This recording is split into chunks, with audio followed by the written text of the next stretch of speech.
Hello, and welcome to the program. I'm Joaquim Menezes, Senior Online Editor at ITBusiness.ca, and my guest today is Jas Anand, who's Senior Product and Risk Strategy Manager at Actimize. Jas himself is an expert in the field of risk management. He has an in-depth knowledge of how payment fraud works and how it can be avoided. Jas, welcome to the program. Thank you. It's a pleasure to be here. So, Jas, in your recent writings, you focus a great deal on first-party fraud. So, for starters, could you briefly explain to our viewers what exactly first-party fraud is and how it would be different from something like third-party fraud, for example? With first-party fraud, there is no victim. The customer is actually perpetrating the fraud. And so it differentiates from third-party fraud where there is a victim. So, for example, if I steal your credit card and use it, you are the victim of the crime, but I have perpetrated that crime. If the customer is the one perpetrating the crime, we call that first-party fraud. So examples of first-party fraud are lying on an application, trying to exceed the amount of funds available to you, and generally extracting more than is available to you through the lending associations. Jas, you say that losses incurred by financial institutions from first-party fraud can be as much as 10 times greater than those caused by third-party frauds, such as ID theft. Could you tell us why this is so? Has it to do with the fact that banks and financial institutions may not have adequate protections in place to deal with first-party fraud? I think that's partly to blame, but first-party fraud is really part of a large bucket of collections debt. It's currently written off in that manner, whereas third-party fraud is recognized as fraud. The recognized fraud types are aggressively dealt with technology and solutions, and so the losses are significantly lower, in the order of about 10 basis points for third-party losses and about 100 basis points for collections losses. Now, a portion of that collections losses is first-party fraud, where there's evidence of intent, as I've described earlier. And yes, those are large portions of losses. I think the reason is that with the recent economic downturn, the collections losses in general are increasing. And what we believe is as they increase, so will the portion of first-party fraud losses within that portion of collection debt. So there will be an overall increase in first-party fraud losses. You cite automation of processes leading up to the lending decision, specifically the use of lending scores, as one of the drivers for this increase in first-party fraud. Could you elaborate on this point? Yeah, we've moved from a process where there was a personal relationship, knowledge of an identity prior to lending decision, to really an automated process based on scores. We've seen evidence of manipulation of that behavior score by doing things like churning, making lots of deposits and withdrawals from the account. They're often round dollar amounts, and it's obvious that the perpetrator has not tried to hide or mask their activity. There's obvious transaction activity that is in there to increase or elevate their behavior scores. We've even heard of perpetrators walking into branches and asking, do I qualify for the overdraft limit yet? And if not, they come back a month later after transacting some more. And because the information is so automated, it's based just on that one score, there's going to be manipulation of that score. So, Jas, how serious an issue is this in Canada? Now, you talk about a British Bankers Association estimate of 10 to 15% of bad debt losses incurred by the banking sector, and I'm assuming this is in Britain, as being from first-party fraud.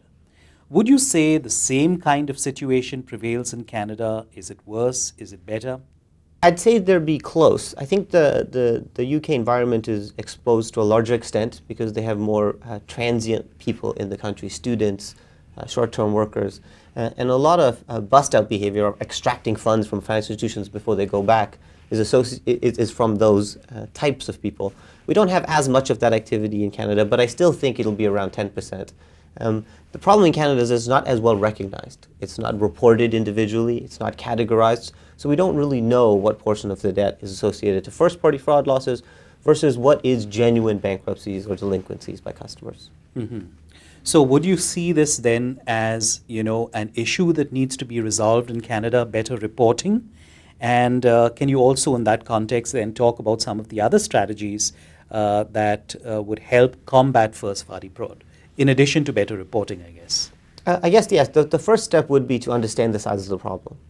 So a clear definition of what first-party fraud is very important. And I think once we have multiple institutions that have a recognized definition that they can then report to, we can then formulate a solution, or the institutions can formulate a solution to solve the problem. Right now, because it's not understood, or the magnitude of it, or occurrences of it are understood, it's very hard to decide what the appropriate solution should be. So could you please talk a bit about the strategies adopted by first-party fraudsters?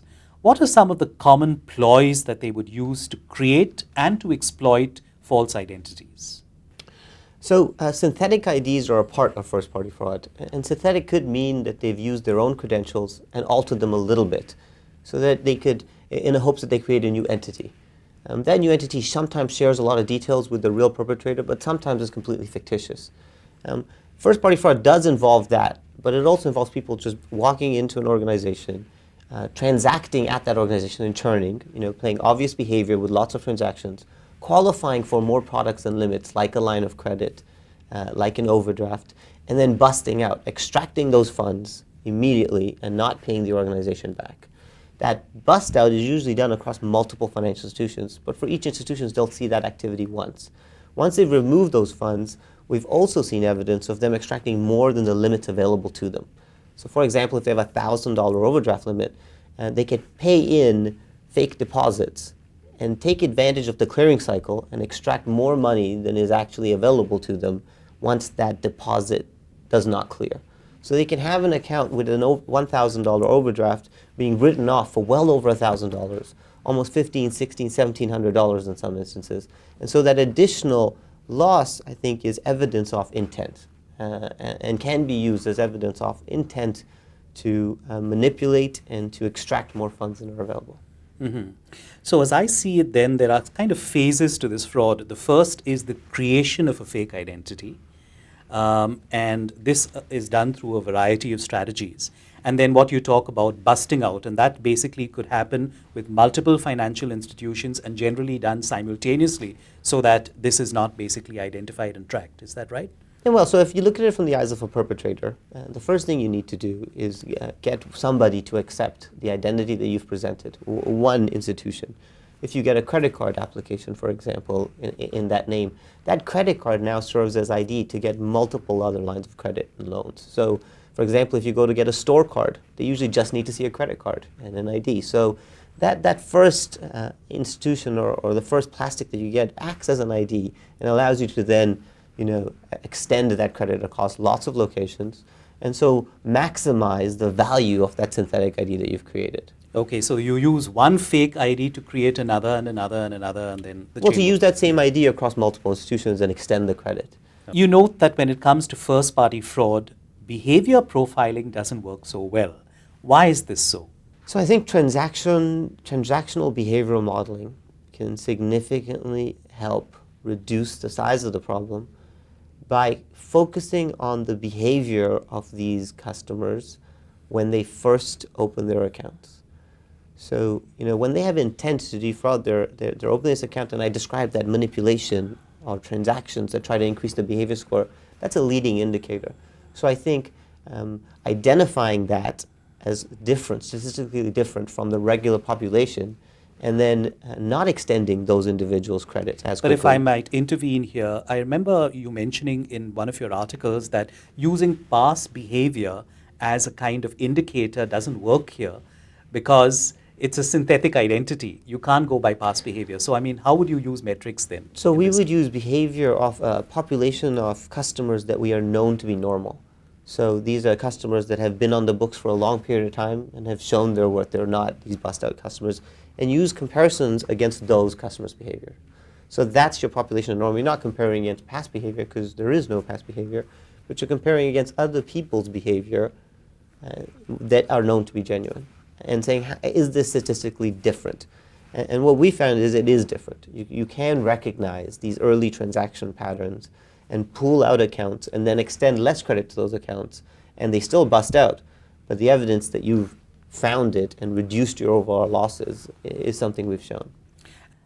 So, in the final analysis, what are some of the strategies that we could use to combat first-party fraud? Actimize, the company that we represent, provides a real-time application that interacts directly with the transactions and allows you to decision in real time which transactions should and should not be paid out. So for example, when someone pays in a check for $5,000, normally there's processes associated with the clearing cycle, but now we can make a fraud decision on that and only extend credit from that payment if we don't see this bust-out behavior. So when we see rapid withdrawal behavior, we can shut down all appropriate channels, online banking, telephone banking, and the card channel as well. So in essence, every contact that that identity has through the normal channels can be shut down at the same time. And that's really what's required here, quick, fast reaction. Jas, thank you so much for your insights, and it was great having you on the program. Thank you. It was a pleasure to be here. Thanks.